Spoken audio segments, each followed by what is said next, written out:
नमस्कार दोस्तों, हमारे चैनल ज्ञानवर्धक कहानियाँ में आपका बहुत बहुत स्वागत है। आज हम आपको सुनाने जा रहे हैं सर्कस वाले हाथी की कहानी। तो चलिए शुरू करते हैं। एक बहुत बड़ा सर्कस था जिसका नाम था चैंपियन सर्कस। उसमें बहुत सारे जानवर थे, बहुत सारे अलग अलग तरह के खेल दिखाए जाते थे। सर्कस में अनेकों लड़के लड़कियाँ ऐसे ऐसे खतरनाक प्रदर्शन करते कि लोग दांतों तले उंगली दबा लेते। जोकर लोगों को हंसा हंसा कर लोटपोट कर देते। बड़े बड़े भालू, शेर, हाथी, चीते अद्भुत खेल दिखाते थे। एक दिन चैंपियन सर्कस रायपुर नाम के शहर में लगा। इससे पहले रायपुर में कभी कोई सर्कस नहीं आया था। जब पहली बार शहर में सर्कस लगा तो सारा शहर सर्कस देखने उमड़ पड़ा। सर्कस के सारे शो हाउसफुल जाने लगे। बड़े छोटे सभी सर्कस देखने के लिए उत्साहित थे। एक दिन की बात है, सर्कस चल रहा था, हाथी की परफॉर्मेंस चल रही थी कि तभी न जाने कहां से एक चीता बेकाबू हो गया और वहां बैठी जनता की तरफ दौड़ कर आने लगा। हाथी ने यह देखा तो अपना खेल छोड़कर उस चीते की तरफ दौड़ा और चीते को सूंड में लपेटकर जोर से दूसरी तरफ फेंका। चीते को बहुत चोट आई और वो दोबारा उठ भी नहीं सका। ये सब देखकर वहां बैठी जनता बहुत खुश हुई। सभी ने हाथी को शाबाशी दी। दूसरी तरफ चीते की परफॉर्मेंस कैंसिल कर दी गई। चीते का शो सर्कस से हटा दिया गया। अब तो हाथी सर्कस का हीरो बन गया। हर कोई उस समझदार हाथी को देखना चाहता था। सारे अखबारों में हाथी की तारीफें छपी। हाथी की वजह से चैंपियन सर्कस की प्रसिद्धि बढ़ गई।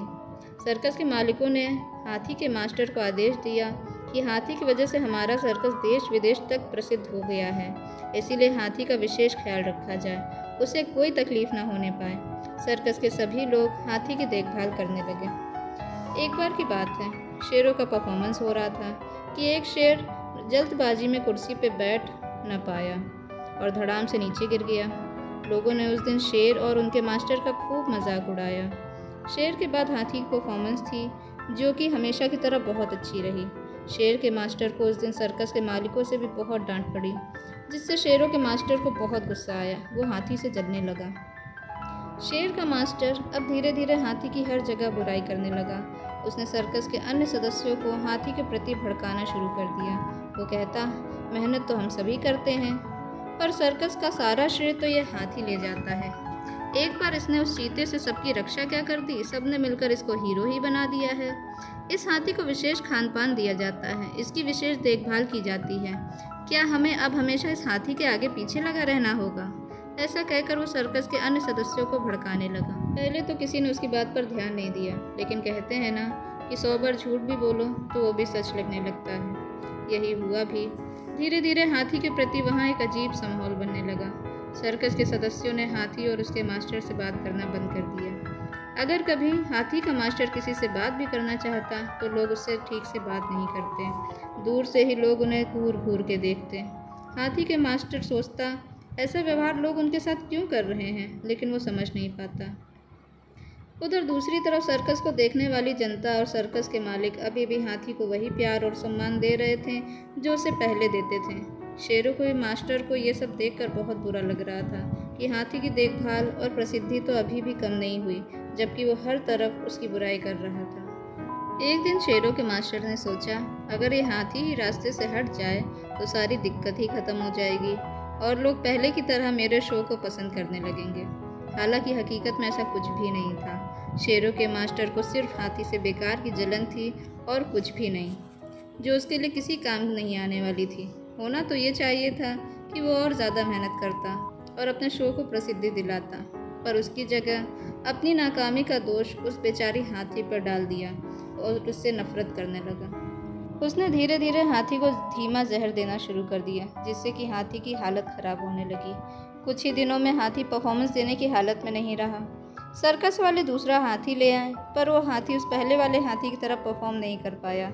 एक दिन बहुत दवा इलाज कराने के बावजूद हाथी मर गया। सर्कस में शोक की लहर दौड़ गई। हाथी के मरने पर जो लोग उसकी बुराई करते नहीं थकते थे, वो भी बहुत उदास हो गए। उन्हें भी एहसास हुआ कि वो बेकार ही उस बेचारे हाथी से जल रहे थे।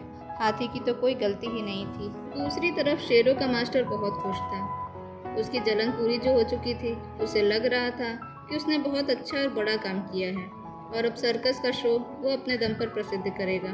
अब हर जगह उसका नाम होगा। पर ऐसा कुछ हुआ नहीं। हाथी के मरने की खबर जैसे ही लोगों में पहुंची, लोग बहुत दुखी हुए। अब सर्कस देखने में लोगों की रुचि कम होने लगी। लोग कहते हैं, हम तो उस हाथी को देखने जाते थे, बाकी खेल तो आने सर्कस भी दिखाते हैं। धीरे धीरे चैंपियन सर्कस बंद होने की कगार पर पहुंच गया। सर्कस के कई सदस्य दूसरे सर्कस में चले गए।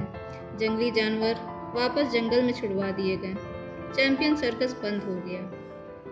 कई ऐसे सदस्य भी थे जिन्हें सर्कस के अलावा और कोई काम नहीं आता था और जिन्हें दूसरे सर्कसों में काम भी नहीं मिला। उनमें वो शेरों का मास्टर भी था जिसकी अब भूख से मरने की नौबत आ गई। अब वो दिन रात रोता और पछताता, लेकिन अब कुछ नहीं हो सकता था। उसने अपनी जलन के कारण एक पूरे सर्कस को ही बर्बाद कर दिया था और अब सिवाय पछताने के वो और कुछ नहीं कर सकता था। इसी तरह की और रोचक कहानियाँ सुनने के लिए हमारे चैनल ज्ञानवर्धक कहानियाँ को लाइक और सब्सक्राइब करें। धन्यवाद।